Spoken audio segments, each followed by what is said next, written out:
안녕하세요. 평생 빚에 쪼들려 살고 있는 30대 후반의 워킹맘입니다. 시작부터 제 소개를 하자니 너무 할 게 없어서 오죽했음 빚 많은 걸 자랑이라 썼겠냐마는 여러분들의 너그러운 이해를 부탁드립니다. 저는 어릴 적에 이혼하신 부모님 때문에 아빠랑 함께 엄마에 대한 정을 받지 못한 채 살았어요. 지금까지도 평생을 그렇게 살고 있으니 더 정확히 말하자면 엄마로부터 받은 사랑이나 정을 아예 기억하지 못하며 그 기분조차 모른다고 표현하는 게 더 정확하겠네요.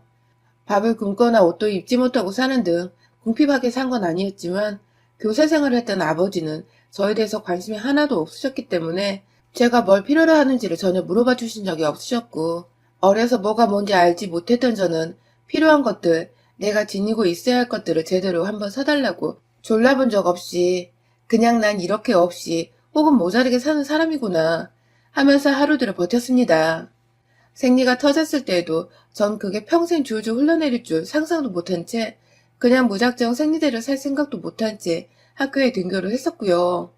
자녀를 학교에 바래다 주던 어느 고마우신 학부모분의 도움을 받고서 등교길에 주변 마트에서 생리대도 공짜로 받고 급하게 선생님께 양해를 구하고 집으로 돌아가 옷을 갈아입을 수 있었어요. 전 아직도 그날 내가 다른 사람으로부터 도움을 받지 못했더라면 학교에 가서 얼마나 많은 남자애들 그리고 여자애들한테까지 놀림을 받았을까 싶어서 아찔하답니다.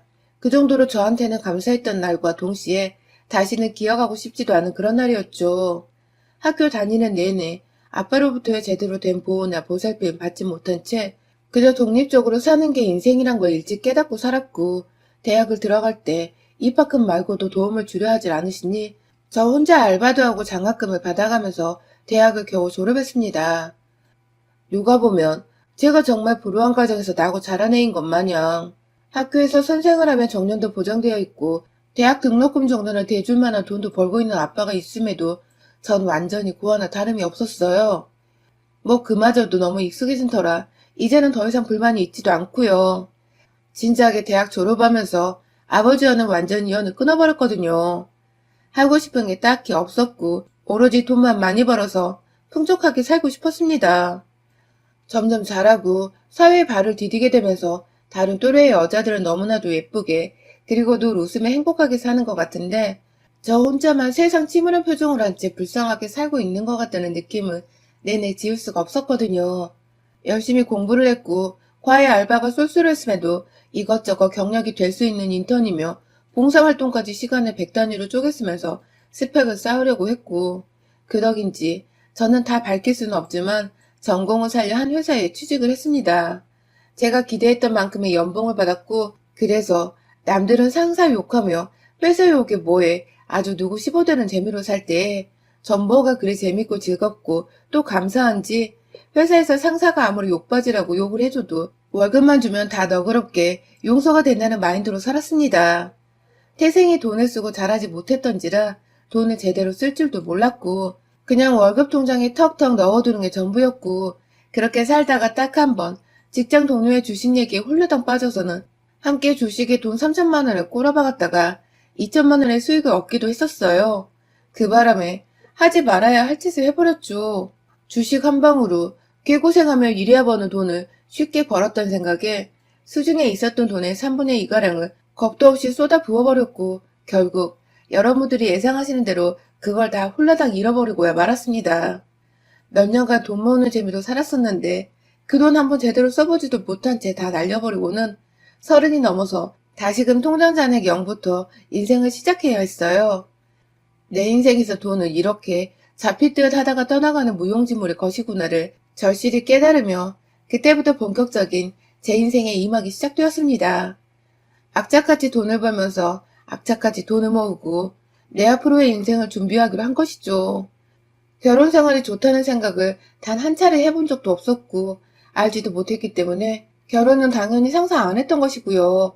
제가 인기가 없기도 했었지만 평생 독신으로 살겠다는 마음으로 이성교제에는 완전히 마음을 비운 채 4년 정도를 정말 일이나 더 열심히 했어요. 그런데 참 여기 사연에서도 저 같은 분들이 많으셨던 걸로 기억하는데요. 저도 정말 꿈에도 생각지 못했던 순간에 결혼을 하게 된 남편을 만나게 되었어요. 같은 부서의 상사가 사표를 내게 되면서 여러 동료들을 술자리에 초대했고 그 자리엔 저는 얼굴도 모르지만 상사와는 동료로서 오래도록 일을 했던 같은 회사의 직원분들도 여러 참석을 했었어요. 단순히 인사를 드리는 자리니까 딱히 어색하단 걸 모르겠어서 상사한테 지지하는 채 술을 주고받으며 허심탄회하게 직장 얘기를 하고, 그러다 퇴직 얘기가 나오며 자연스레 저도 술김에 혼자 살고 싶다는 둥, 그냥 인생이 너무 힘들었다는 등 별 하지 말아야 할 얘기까지 해버리고 말았는데, 그걸 저희 남편이란 사람은 변태도 아니고 그게 그렇게 매력적이었다며 그날 술자리에서 제 번호를 따간 겁니다. 지금 생각해보면 제가 경력도 있고 겉보기에 멀쩡해 보이는데 혼자 산다고 하니 모아놓은 돈은 많겠구나 하면서 저한테 대시를 한 것 같아요. 하지만 그걸 하나도 눈치채지 못했던 저는 멀쩡하게 생긴 호리호리한 사람이 저한테 대시를 하니까 연애만 해보지 하는 마음으로 몇 번 만났다가, 하도 사람이 젠틀하고 매너 좋은 게 보고 자란 아빠와는 너무 달라서 이런 사람이라면 더 오래도록 만남을 지속해도 되겠다. 연애를 더 깊이 더 오래 하다 결국 결혼을 했어요. 절대로 제 선택에 후회가 없었고 우리 엄마 아빠처럼 살지 않을 자신이 너무나도 있었는데, 결혼하고 나서의 팔자는 정말 식장 들어가기 전까지는 모르더라고요. 어른들 말씀에 틀린 말이 하나도 없었던 것입니다. 사실 둘 다 바쁜 직장인이다 보니, 그리고 결혼 준비를 하면서 제가 부모님과는 완전히 연을 끊고 산다는 걸 알게 된 남편은 오히려 덤덤하게 그 사실을 받아들이면서 오히려 자신에게 가족으로 찾아와줘서 고맙다는 다소 낯뜨거운 말도 따뜻하게 건네줬었는데요. 시부모님과도 저의 조건에 대해서 다 승낙을 받고서 환영만 받은 채 결혼을 했었습니다. 그런데 결혼을 하고 나서 보니 이건 뭐 승낙을 받았던 것이 아니라 결혼식 날 딱 그 하루만을 위해서 잠깐 화를 가라앉힌 척을 했었던 것입니다. 아니, 시부모님의 반대를 받고 있는 줄 알았으면 저도 이 결혼 안 했을 거예요. 내가 너무 소중한 저인데 굳이 날 싫어하고 반기지 않는 시부모가 있는 집으로 시집을 왜 가냐고요. 그냥 연애만 하며 살면 그뿐인데 말이죠. 하지만 남편은 뭐가 그리도 초조해서 저를 붙잡고 싶었던 건지 끝까지 이 사실을 숨겼었고, 시부모께서도 반대하는 며느리라면 끝까지 이 결혼을 반대했어야지 왜 그 사실을 끝까지 숨긴 채 누구보다 절 축복하고 환영하시며 며느리로 맞이하신 건지 정말 이해가 가질 않았어요. 식이 끝나자마자 너 같은 며느리 두기 싫었다 하면서 싹 변한 태도로 차갑게 저를 대하던 시어머니의 말씀은 특히 제 가슴에 제대로 배신감을 안겨주셨었죠. 그런데요, 이 모든 사기꾼 같은 행각에는 다 이유가 있었습니다. 그 이유로 간파하기까지는 2년 남짓한 시간이 좀 걸렸고요. 글쎄, 결혼을 하고 보니 세상 다정하고 멀쩡해서 좋은 점밖에 안 보였던 우리 남편에게 어마어마한 빚이 있었던 것입니다. 더 정확히 따지고 보면 시어머니가 노름으로 진 빚들이었는데, 시어머니나 시아버지나 경제활동을 전혀 하지 않고서 오로지 외동인 남편한테만 의존한 채 용돈을 받고 사셨던 분들이라 그 빚은 남편의 빚이나 다름이 없었던 것이죠. 저는 이 사실을 결혼하고서 2년이 되도록 모르고서 꾸준하게 시어머니로부터 넌 사실 내가 원하는 며느리가 아니야 라든지 보면 볼수록 내 아들이 너무 아까운 결혼이야 라는 개소리를 들어가며 살았고요. 하다하다 결혼하고서 처음 맞이했던 시어머니 생신 때는 어머님이 전화 안 왔으면 좋겠다고 대놓고 전화를 하셔서는 이해해 줄 수 있지? 라고 하시는 바람에 저도 빡이 쳐서는 시어머니를 보러 가지 않았던 적도 있었습니다. 남편은 또 그걸 자기 엄마 생신인데 어떻게 안 가냐며 혼자 귀엽고 시댁에 갔고, 저 혼자 집안에 덩그러니 남아서는 이건 뭐 결혼을 한 건지 아님 동거를 하고 있어서 시댁은 터치를 안 하고 살아도 되는 상황인 건지 혼란이 왔었죠. 그러다가 신혼집으로 구했던 전세가 만기되어 집을 새로 알아봐야 하던 중 남편이 전세 만기 한 달을 앞두고 집주인과 무슨 얘기를 했는지 보증금의 절반을 미리 가져갔다는 사실을 알게 되었고, 그 때문에 퇴근하고 집에서 한참 실랑이를 하다가 결국 남편 집안의 빚에 대해서도 알게 되었어요. 아무리 그래도 그 전세 보증금의 반 이상은 다 제 돈이었는데, 그마저도 청약에 당첨된 집이 있는데 아직 입주 기간이 아니라 임시로 살 전셋집을 구해야 된다고 해서 제가 일부러 나서서 전셋집을 구했던 건데, 엄연히 제 돈인데 그걸 멋대로 가져가서는 자기 집안 빚을 갚는데 보태다니. 이게 사기가 아니면 도대체 뭐가 사기냐고요. 정말 배신감이 이루 말할 수 없는 순간이었습니다. 그리고 또 분명히 자기가 진 빚을 남편이 제 돈을 통해서 갚아낸 것을 알고 있었을 텐데도 꾸준히 저를 싫어하고 탐탁치 않아 하면서 쓴소리 막말을 구분하지 못하고 뱉어냈던 시어머니에 대한 분노가 동시에 치솟아 올랐습니다. 무슨 자신감으로 그렇게 꾸준히 저를 싫어하셨나 싶어서 확 울분이 터지더라고요. 그때는 정말로 뒤도 안 돌아보고 내 돈 갚아내라며 갈라서면서 완전히 남남이 될 작정으로 전세 만기와 동시에 혼자 살 집을 구해서 집을 나갔어요. 혼자 변호사 사무실을 찾아가 소송 준비도 했고요. 그런데 이 무슨 운명의 장난인지 제가 얼마 지나지 않아 임신한 사실을 알게 되었어요. 이혼이고 뭐고 내 아이마저 나처럼 한부모 가정에서 자라게 할 수 없다는 부담감과 두려움이 동시에 몰려왔었죠. 결국 임신 사실을 남편에게 알렸고 남편은 그게 다 하늘이 주신 마지막 기회라며 잘못했다고 또 용서를 구하니까 저도 별 수 없이 받아들인 척을 하며 아이를 위해 다시 살림을 합쳤어요. 당연히 전세금을 다 돌려주겠다는 약속도 받아냈고요. 아이를 키워야 하니까 더더욱 돈 관리를 철저히 해야 한다며 남편에게 제대로 겁도 줬습니다. 또다시 이런 일이 있으면 아이고 뭐고 당신은 당신 집안 빚에다가 내 아이 양육비부터 양육권까지 나한테 넘겨줄 각오를 해야 할 거란 겁박도 하면서 말입니다. 그렇게 저희는 제가 임시로 구했던 그 원룸에서 남편과 다시 살림을 합쳤다가 또 원룸 계약이 만료된 후에는 도무지 모아놓은 돈이 없는데 전세를 구하긴 버거워 결국 피눈물을 무릅쓰고 시댁에 들어갔어요. 돈을 아끼기 위해서이기도 했고 내 돈 갚게 하기 위해서 채무자의 집으로 채권자인 제가 들어가기로 한 것입니다. 그렇게 저는 자연스레 시댁에서 살게 되면서 남편이 제 눈치가 보였는지 시어머니의 입을 완전히 틀어막아버린 덕분에 나름 불편은 했으나 참고 살만한 정도였고 아이를 낳은 후에는 저희가 회사를 가야 하니까 자연스레 시어머니께 부탁을 드리게 되었는데요. 그쯤부터 문제가 다시 시작되었어요. 시어머니와 저의 갈등 말입니다. 그간 남편 눈치를 보면서 저한테 제대로 말을 못 붙이고 계시던 시어머니는 사실 더 따지고 보면 아예 무시를 하시는 것이었거든요. 제가 퇴근하고 남편보다 먼저 들어가면 본체만체 하시면서 네 엄마 왔다 하면서 말도 제대로 못 알아듣는 아이를 거실에 혼자 내버려뒀다가 본인은 육아 퇴근을 외치며 절 한번 흘겨보시곤 방 안으로 들어가셨죠. 이런 적이 한두 번이 아니었어요. 이럴 거면 시어머니 말고 전문 어린이집에 맡기는 게 훨 나아서 제가 일부러 불시에 외근을 나갔다거나 반차를 쓰고서 집에 간 적도 있었는데 정말 한 번도 빼놓지를 않고 늘 방에서 자고 계시거나 혼자 부엌에서 소주를 마시고 계시기도 했어요. 그때마다 제 아이는 혼자 거실에서 위험천만한 리모컨을 입으로 빨고 있거나 모서리란 모서리는 죄다 손으로 쥐어만지며 벌러덩거리고 있었습니다.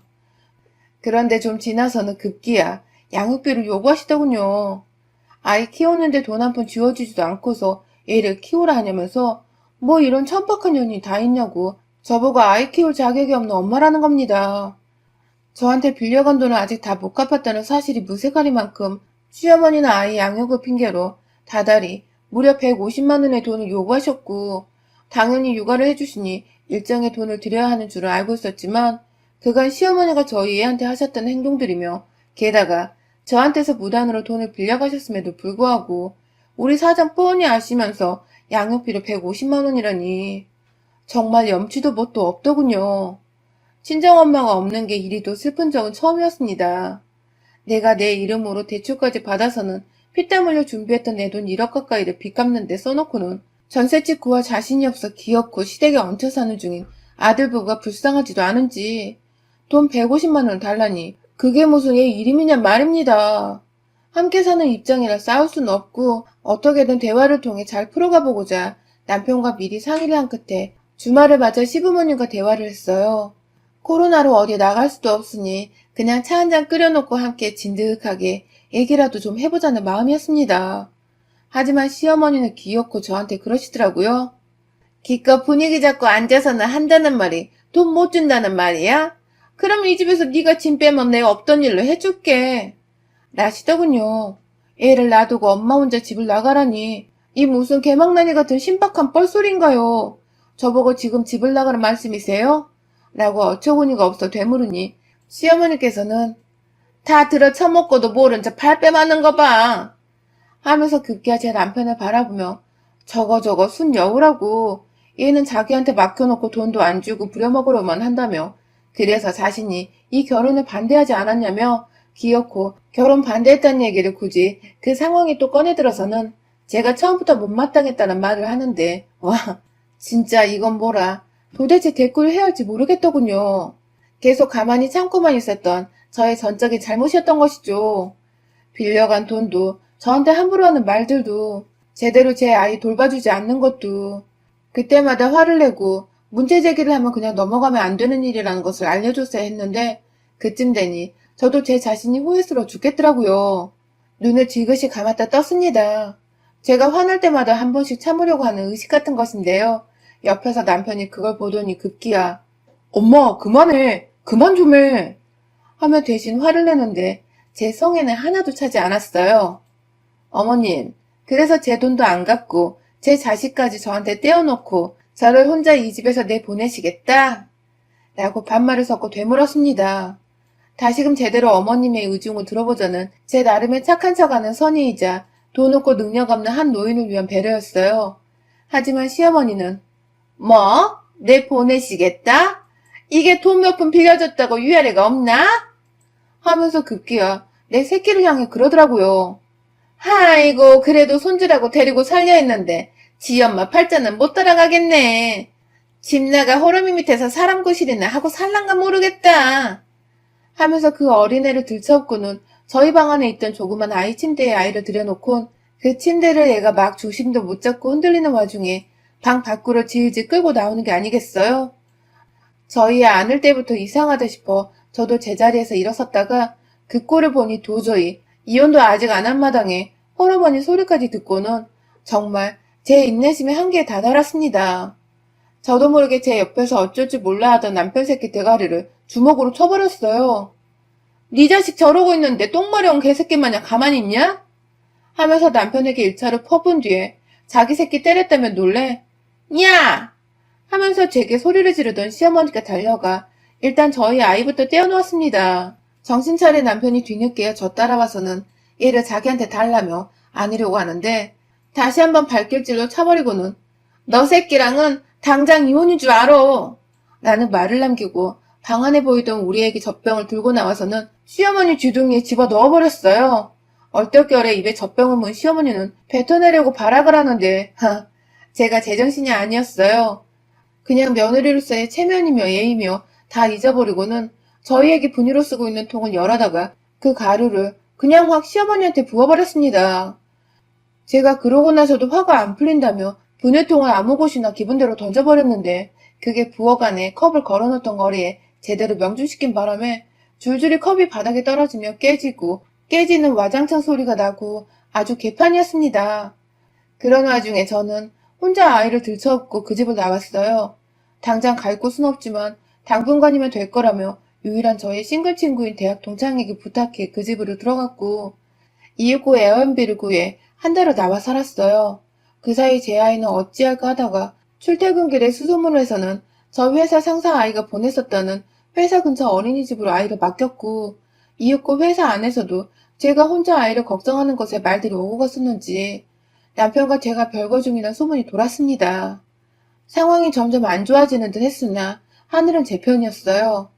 남편이 무단으로 빼돌렸던 저희 전세금을 제가 제대로 걸고 넘어지면서 사기죄를 겸해 이혼소송을 걸었고 맘 같아서 어떻게든 혼인 취소까지 해버리고 싶었는데 그러면 정말 우리 아이는 처음부터 아빠고 뭐고 없던 미혼모로부터의 아이가 될 것만 같아 그것만은 참았습니다.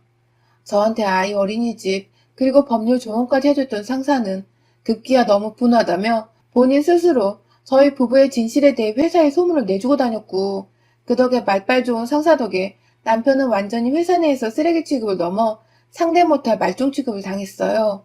본인은 저한테 소송 걸리고 제가 남편뿐만 아니라 시어머니를 향해서도 혼인 파탄의 책임을 물어 위자료 소송을 걸어버린 바람에 줄줄이 소송 해결의 위자료 그리고 앞으로의 양육비 지급과 제 전세금을 갚아내려 돈이 필요했을 텐데 직장은 다녀야 하니 얼굴에 철판을 까고 출퇴근을 하는데 지난번에 보니 유부남 유부녀 동료들 사이에서도 밥도 혼자 먹고 완전히 아싸가 되어서는 지내고 있더라고요. 그래도 사내 왕따로 고소당할까봐 일감은 조금씩 주면서 공적인 관계만 맺고 있고 말이죠. 지 아들이 딱 죽기 직전의 상태로 돈을 벌고 있는 걸 눈치챘는지 딴엔 엄마라고 저희 회사까지 찾아와 제 앞에서 울고 불고 무릎 꿇고 잘못했다고 사과를 하러 온 시어머니. 사람들 앞에서 창피하지도 않으신지 자신이 너무 실수를 한 것 같다며 자기 아들이 돈을 벌어야 하는데 그걸 죽지 못해 하고 있다며 저를 너무 그리워한다고 막 제 발을 붙잡고 팔에 매달리고 정말 눈 뜨고 못 볼 정도로 사람이 한순간에 딱해졌더군요. 그러나 전 그런 시어머니의 모습에 더욱 희열과 쾌감을 느꼈습니다. 제가 싸가지 없다고 하셔도 상관없어요. 시어머니는 제게 그런 일을 당할 만큼의 죄를 저질렀고 지금 그 죄값을 하나씩 받아가고 있는 중이신 거니까요. 인생은 다 돌고 도는 법이거늘 사람한테 잘못하고 죄 짓고 살면 얼마나 말년이 고통스러운지를 피부로 다 느껴보시도록 제가 끝까지 도와드리고 지켜볼 겁니다. 여러분의 생각은 댓글로 남겨주세요. 오늘도 시청해주셔서 정말 감사합니다.